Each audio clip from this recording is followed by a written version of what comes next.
Today we will have Manu P. Toms. He's the executive editor of ET Prime.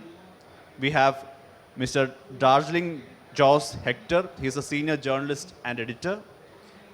Mabel Chacko, she's the co-founder of Open FinTech, so she's on the way. So she will be joining once we start the session. And this will be moderated by Malavika. Malavika is the director of SaaSBOOMi. So yeah, may I request everyone to come to the stage and get started. Malavika, the stage is all yours. So Mabel will be joining, so she's on the way. So we thought like not to wait, so she can come and walk in. Yeah, Manu, please come.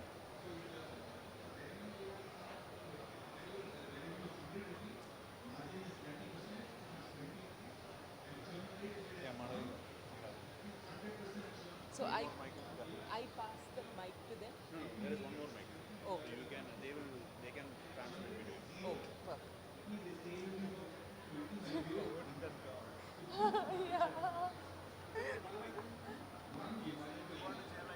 No, I want this.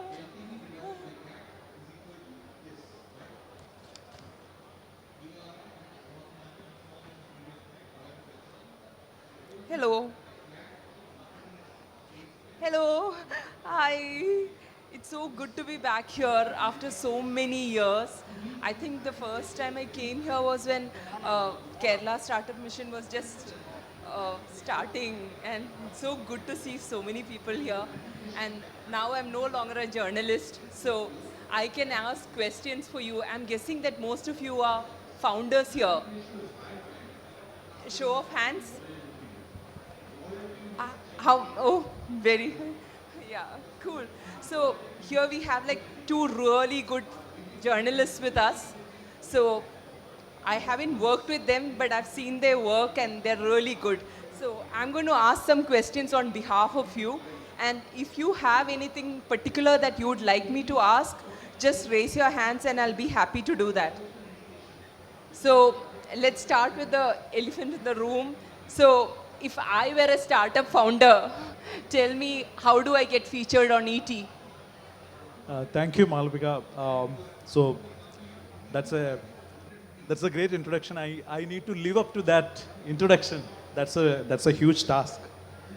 Okay, so I'll get on to the subject. Before that,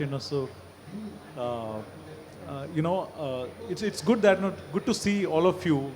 Now actually, if I look at the audience here, it's on a second day on a panel like this. I think we have a fairly full room, which means most of the founders find this topic very useful.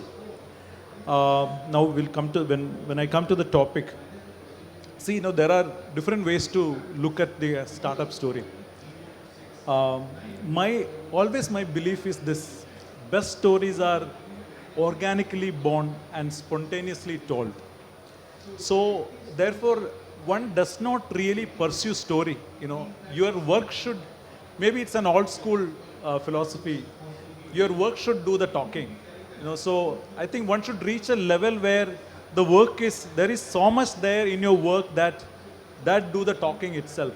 So, but I have seen, so in early days of startup coverage, when in say 2014, 2015, so we all used to go for all the events conducted by say Microsoft Ventures or the entities like that, and the entire startup crowd will come there, and then there is a certain newness around startups during that time.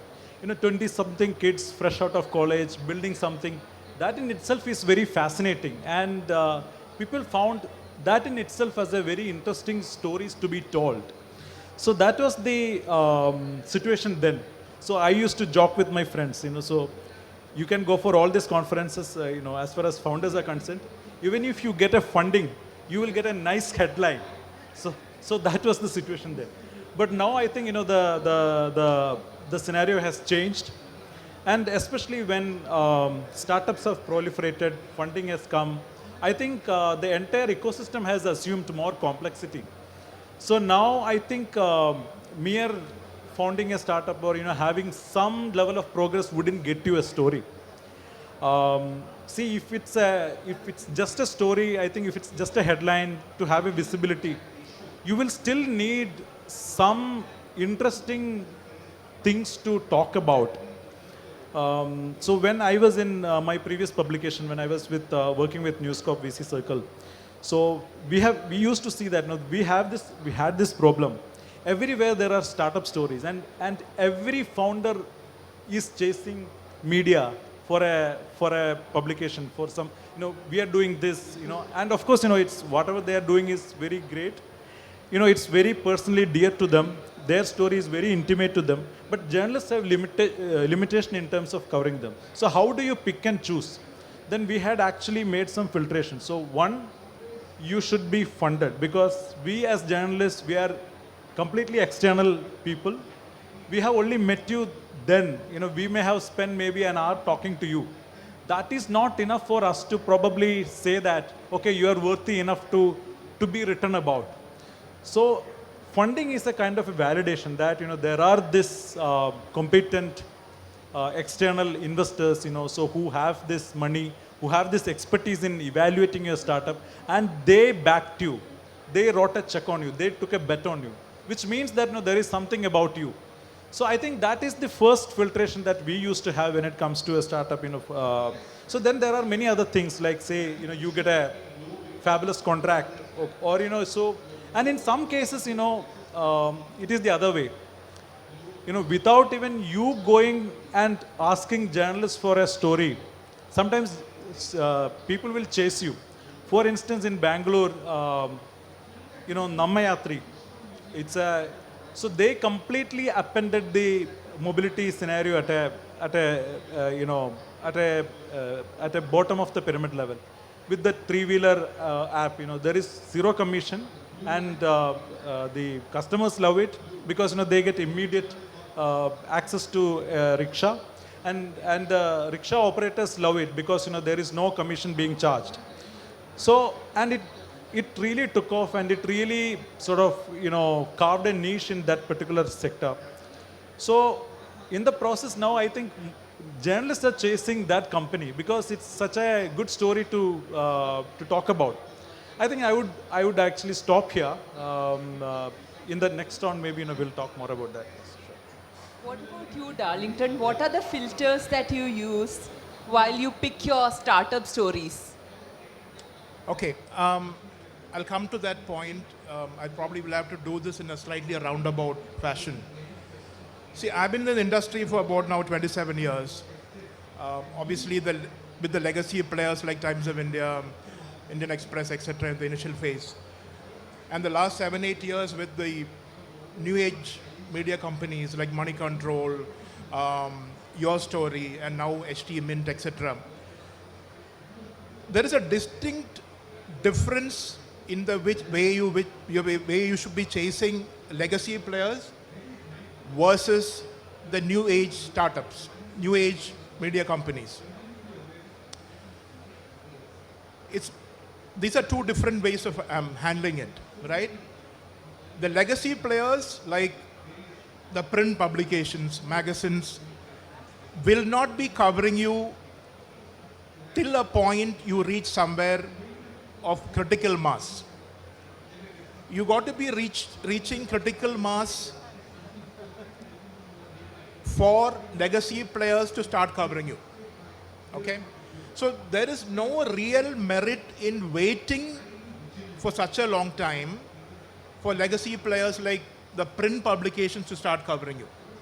It will take a much roundabout route for you to achieve that. The key to do for you guys is to not to wait for people to start covering you.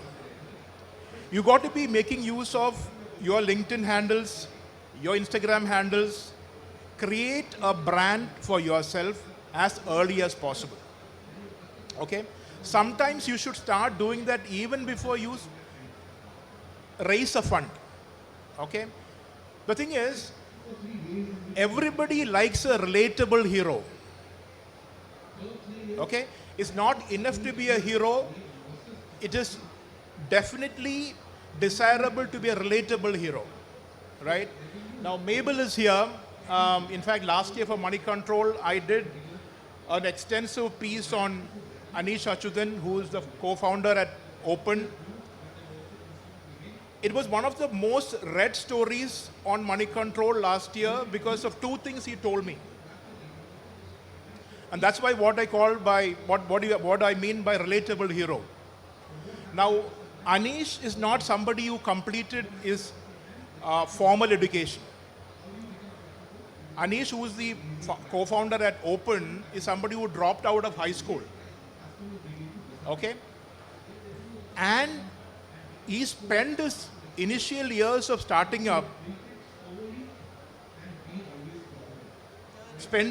here in Trivandrum, spending quite a few nights at the railway stations because he didn't have the money to actually go afford accommodation, the initial phases. This is what he told me. He also told me when he was feeling hungry, he would go to temples and actually have their prasad. Because whenever he felt hungry, he would actually go to temples right around Trivandrum and have prasad, whenever he felt hungry. So I'm saying this is what, now the thing is, this is the narrative, this is a storytelling. Anish knew how to tell the story to me. Okay?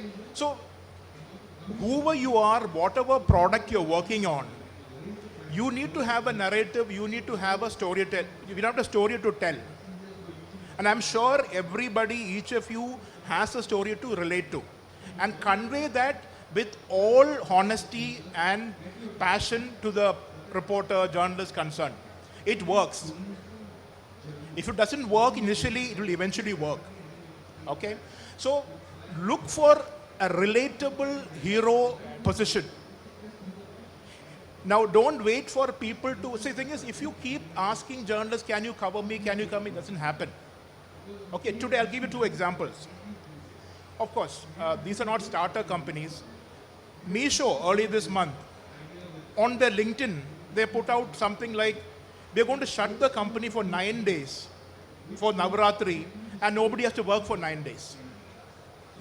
It's a LinkedIn post. It was covered by each and every publication across the country. So if you build a brand in social media and you have a sizable following in social media, if you have anything interesting to announce it on social media. So again, I'll tell you something if you have a policy in your company where you say the first day of periods for women employees is a holiday, I have seen publications picking up that right across the country. So it's not always about your technology. Okay, it's also about your policies. Another example I can give you. So how do you build a following even before you raise funding is, start a community activity. Start a community activity, get into something which is worth the while in your city. For example, in Bangalore, I came to Bangalore in '95. So I was told there were 872 lakes in Bangalore, 872 lakes. Today it's less than 100. Lakes have dried up because everywhere you find, real estate, mafia taking over and building substantial buildings over, lakes and stuff like that. The easiest thing for people to do is start fighting back for these lakes. Okay? I'm sure media will take notice of it and they'll at least get a mention or even a photograph if possible. So start doing something which is worthwhile a cause, not just limit yourself to what you do in your office. Okay? So for me, again, I'll just close this, but I'll reiterate 2 points, 1 or 2 or 3. 1, become a relatable hero. That is, you build a narrative, a storytelling manner, like what I mentioned about Anish, and be passionate while you tell that story. That's 1. Second, get into a community activity which is good for society. Okay, I have something to add to the Anish story that you talked about, Darlington. So, you said that, so he knew what is the story, he has to tell you that, he slept in the railway station, etc. And he was a dropout. See, this is something which I also wanted to say. Uh, Many founders I have seen, they are very good storytellers too. Maybe, they evolve into very good storytellers along the way. Because when I met Shan Kadavil, many of you might know Shan very well. Shan was here last year as a speaker, Fresh to Home founder. When I met him in 2016. So by the time I met him, there were quite a few stories about him. I didn't have much to write about him. But he told me something very interesting. He told me among his angel investors, one is his previous boss in Singapore. So he was an angel investor in Facebook, and the other angel investor had led Google's investment in Uber. So then I got my headline from that. So Facebook and Uber investors are smelling an opportunity in India's fish market. So that was the headline that, so we did. So that headline is something which, I liked. So it is not just because, I have it's not I picked. In fact, of course, I could, of course, the headline I had given. But Shan nudged me into Shan told me the story. He gave this, he, of course, he just told me in the conversation, but it really, it was something very striking. So I think I have seen it many a time, the founders actually doing very well in terms of, telling their story. Yeah, that's it. Okay, now that we have Mabel here, she is a founder. She's had 2 acquisitions already. Like, that's like the dream come true. So let's hear, we would love to know, how did you get in front of media for the first time? What was your first break in media? First of all, sorry for keeping you all waiting. I'm really sorry for that. My first break with the media, yeah, I was facing the same problem that probably all of you would face, that there are big giants who run companies. I was running a payment gateway. PayU was there, Citrus Pay was there, and no one knew Mabel, no one knew Anish.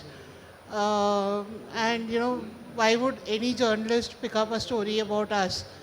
Or what differentiator was I trying to build by building a payment gateway called Switch? No one would pick up that story. So what I used to do, and my hack, was to go down into the comments of every story that was written about PayU and Citrus. In the comments, I would write, I am a payment gateway. Are you building a mobile app? I have SDKs, right? I'm telling 3 things there. 1, unique selling proposition. I have payment SDKs that these 2 giants that you're reading about, they don't have it. Secondly, I am a founder. You write to me. I will give you whatever is required, right? So it doesn't take money to do marketing. That's my very first story to all of you. You can do in whichever way. I used to write extensively on Quora. There's no way as a startup founder I could have ranked on SEOs on payment gateways and come to the first page of Google. What I found out was every question on Quora about payments could be found on the first page of Google. So my SEO hack was to go and write extensively on all payment questions on Quora, on Stack Overflow, and then at some point I ran out of questions. So I created alibi profiles. And then I used to write post questions from alibi profiles, answer from other alibi profiles, and that's how I got the word about Switch, the payment gateway, to the front page. Now what did that do? It got me visibility in terms of investors. People, funds as big as Sequoia discovered us, Axel discovered us. Did all of that lead to funding? No, Switch was not funded by any of the VC funds. It was a bootstrapped, self-funded startup. But Some of these connects that we got with investors led to it getting acquired by Citrus Pay in 2014, right? And somewhere I directly used to, I didn't have money to do marketing, leave alone having PR agencies. So I used to write to journalists saying that, hey Shraddha, I'm trying to raise funds. Can you please help me? This is my story. I'm building the Stripe of India. I have payment SDKs for mobiles. Can you please get me one story on your story? Somewhere those connects where I really wrote to journalists on my own are valued way, way more, and they've continued to be friends in the media for us for a very long time, right? Somewhere you don't really need PR agencies for doing that. Yes, you need them once you are at a scale for driving certain narratives. Again, in the story of Open started into the segment called neo-banking when no one knew what neo-banking was there in the Indian market. Right now, if I'm going to go and talk about Open is a neobank, it really doesn't work. What Darlington mentioned, go and tell journalists that there's something called neo-banking. This is how banks are leveraging it in other markets. And this is how probably we can work out something. By the way, we are working with, say, ICICI Bank on a similar model in the Indian market. Yeah. See, journalists, so I always tell people, so you are the people who are the real heroes, who are on the ground doing stuff. So I tell them, unless people on the ground tell us, we don't get any insights. So journalists love people, who give them insights. So, and then, so that give and take relation gets established. Gets built Yeah. in the entire process, and Yeah. that goes much deeper than what any PR agency, Yeah. even the top ones in India, can do for you. And also I can tell you, so some founders, they become extremely transactional. They think that, so they spend some time, they spoke with the journalist, and that would naturally result into a story. It doesn't work that way. So I wouldn't write, I have written stories about venture capital firms after, interacting with them for two years, in fact. So these kind of stuff do happen. So therefore, do not go with an approach that I'm talking to somebody and that would naturally result into a story. You establish a conversation and provide insights, let it be a knowledge sharing exercise, so rather than, we are having a goal in mind, if you take it very transactional, I think the result may not be very ideal. Yeah. So I'll add to this, and this is nothing new. It's not like, these things started recently. If you go back and see how in 1981, Infosys started.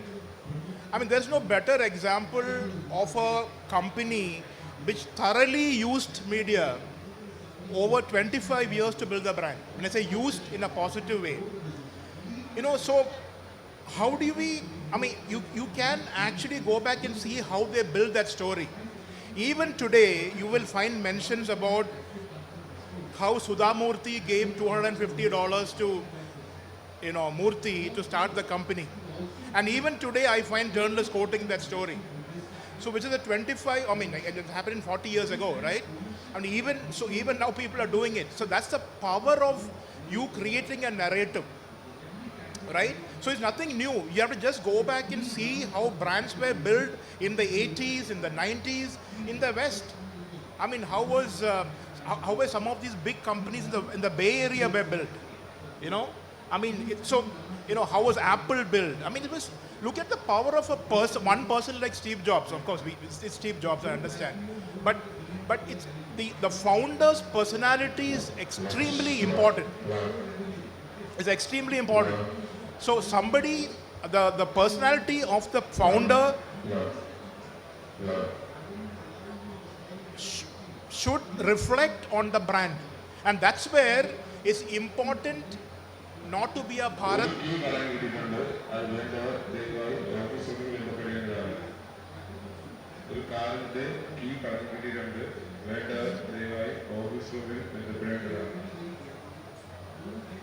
That's why it's important that founders have also got to take care of corporate governance. I mean, if you see the startup scenario in the last few years, there are any number of startups which have got into corporate governance issues. I'm not naming the companies, but some of you might know. But so that's why it's very important that the founder stays clean and his personal weaknesses don't spill into the brand of the company. There's too much of noise.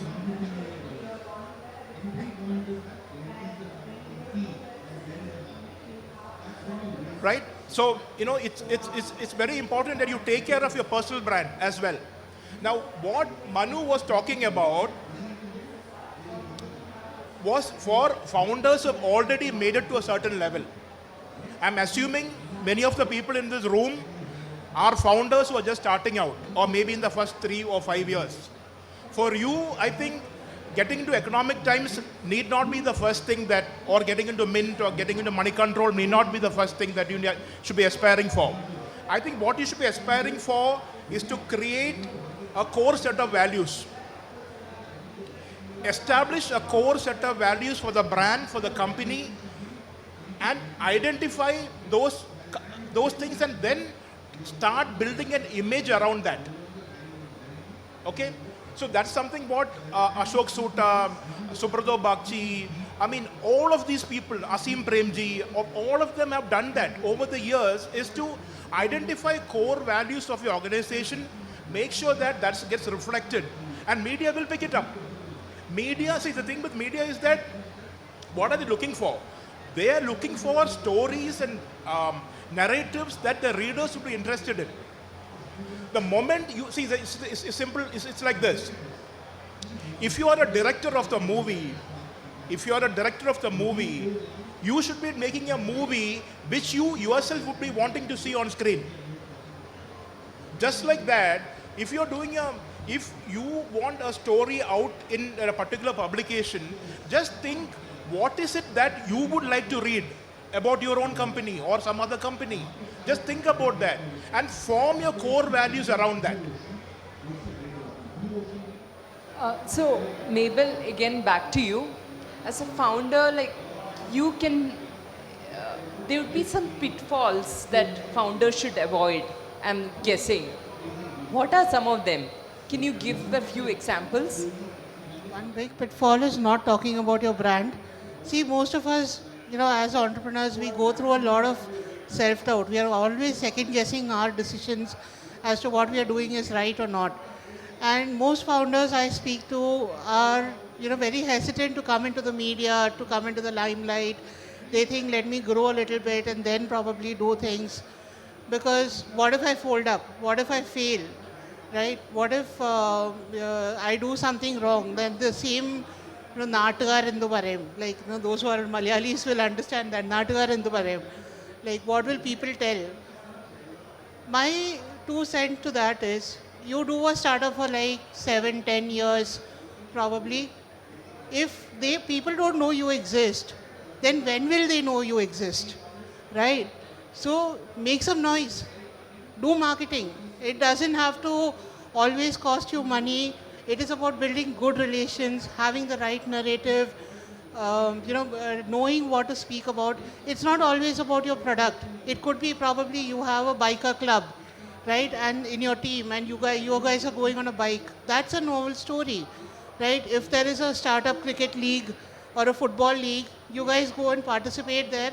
That becomes a unique story, right? If you have someone who is old in your team by age and retiring, that becomes a very interesting story, because how many startups are there who can say we have someone who retired from our company, right? So find what is that unique selling proposition. What would be interest to the reader? Like Darlington mentioned, like Manu mentioned, it should be newsworthy enough.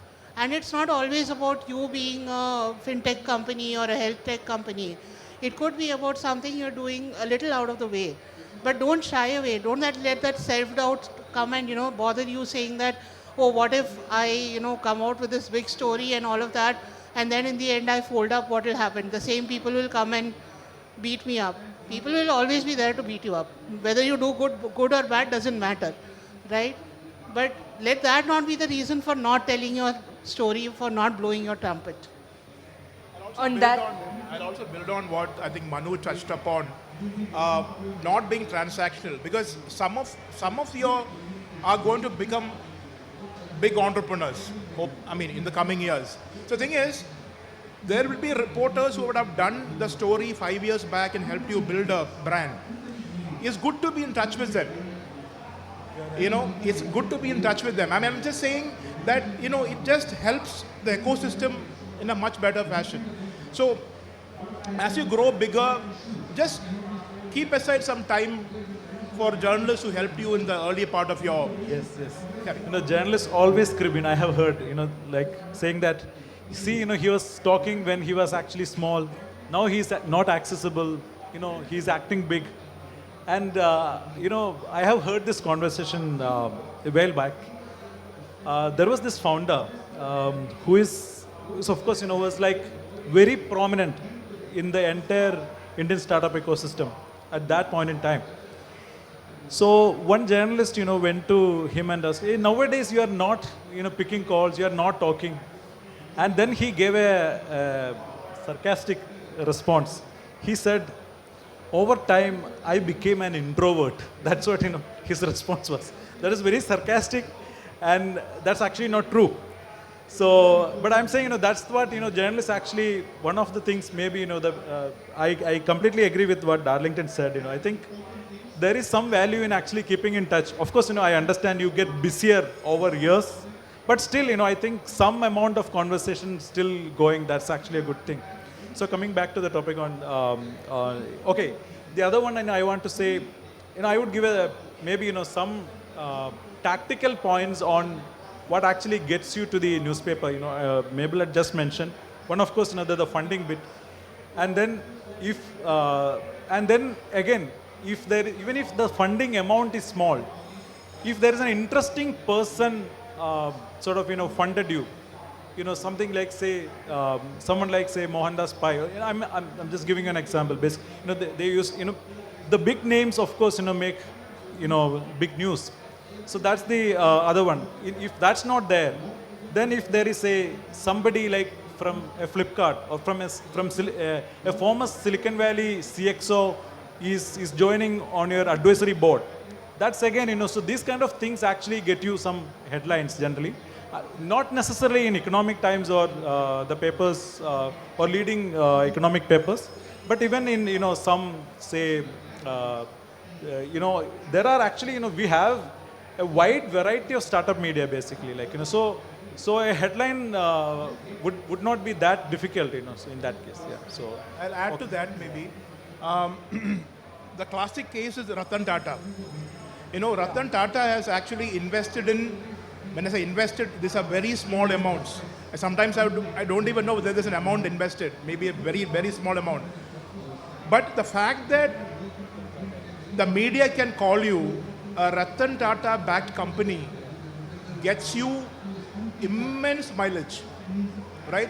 So maybe you just put 5 lakhs into your company, but so what? With Ratan Tata. The similar thing is happening with the Kamath brothers, Nikhil Kamath and Nitin Kamath. They are putting small amounts of money into companies like, there are quite a few companies. But the thing is, the moment, as journalists, when we write, Nikhil Kamath backed XYZ, it just flies, okay? And every time you write a copy about that company, you say Ratan Tata backed, Nikhil Kamath backed. And every time, that's the best method. So a lot of people are doing that. So a lot of companies are actually having investors just for the name. But it's not easy. It's not easy to convince Ratan Tata or Nikhil Kamath to give his or their names to you. But that's worth the effort. Once you have that, I think you get a lot of mileage. So coming to the pitfalls, so Mabel and Darlington had mentioned some of the pitfalls. So you said, make some noise basically, so not talking about your brand is not an option, and you said about keeping touch. So the other thing I would say is that do not over promise and under deliver. The problem is that then you would come across as someone duplicitous, somebody just speaks, and because journalist also, takes a bet. They are writing about, what you are going to do, the projections that you give, some people. And then if it doesn't really come anywhere close to that, it's a problem for the journalists themselves, basically. So therefore, the problem is that, that also creates a brand problem going forward, although that can give you an immediate headline. Therefore, I think it's important to speak realistically. So that's the Agree. point. I mean, I know personally in the last 10 years, there have been innumerable startups which have approached me or my teams across different organizations and bluffed and bluffed and bluffed. The problem is that sometimes journalists also fall for that bluff. Because there is only so much you can check, especially in an unlisted company. There only so much. But the thing is, it will come back to bite you. At a later stage, it comes back to bite you. So what I would suggest is, like Manu said, be realistic. Yes, build your narrative, build your story, but make sure that it's very close to reality. It's not too far away from the reality. I've been told that we are running out of time, so all of our speakers will be around. I advise you to go talk to them personally and get your questions answered. We really don't have too much stage time left. Thank you so much. Thanks a lot. I'm sorry to wrap it up. Like, I had so many more questions. Thank you. Great, thank you. Yeah, thank you so much. So we have a small token of love from Kerala Startup Mission, so that I want to share with you.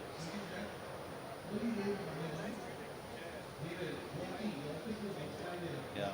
Malavika, I will start with you, so that you are the moderator, so you are doing a wonderful job. I'll start with you.